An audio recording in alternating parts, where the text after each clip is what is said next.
இன்றைக்கு இருக்கக்கூடிய அரசியல் சூழ்நிலை, அரசாங்க சூழ்நிலை, அரசியல் சூழ்நிலை என்று சொல்லுவது கூட அது ஏதோ பாலிடிக்ஸ்க்காக பேசுவதற்கு அர்த்தம்.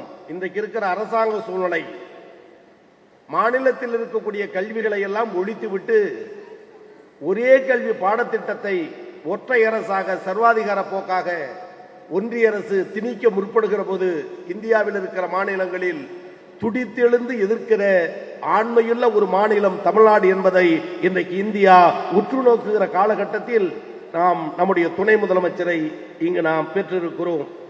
இந்த நிகழ்வு குற்றவியல் சங்கத்தினுடைய சர்வதேச மாநாடு, 45வது அகில இந்திய குற்றவியல் மாநாடு. சட்டப்படிப்பை படிக்கக்கூடிய மாணவ செல்வங்கள், நீதியரசர்கள், வழக்கறிஞர்கள், பேராசிரியர்கள் நிரம்ப இருக்கிறீர்கள்.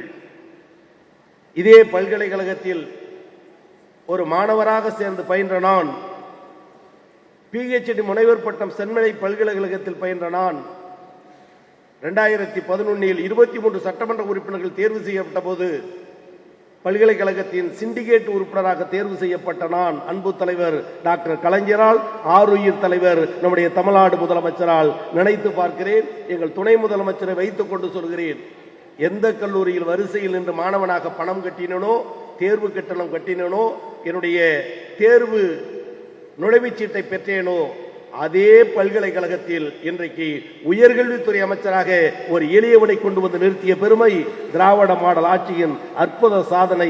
அதை செய்து காட்டிய தலைவர் நீங்கள். இங்கே உயர்கல்வித்துறை அமைச்சர் அண்ணன் அவர்கள் உரையாற்றும் பொழுது ஒரு விஷயத்தை குறிப்பிட்டார்.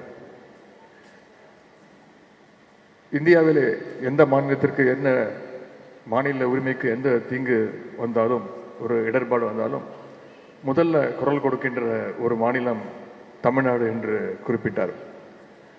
அப்படி குறிப்பிடும்போது ஒரு வார்த்தையை குறிப்பிட்டார், ஒரு ஆண்மை உள்ள மாநிலம் என்று அவர் இங்கே குறிப்பிட்டிருந்தார். அதில் எனக்கு ஒரு சின்ன திருத்தம். இங்கே ஆண்களுக்கு நிகராக பெண்களும் இங்கே இருக்கின்றார்கள்.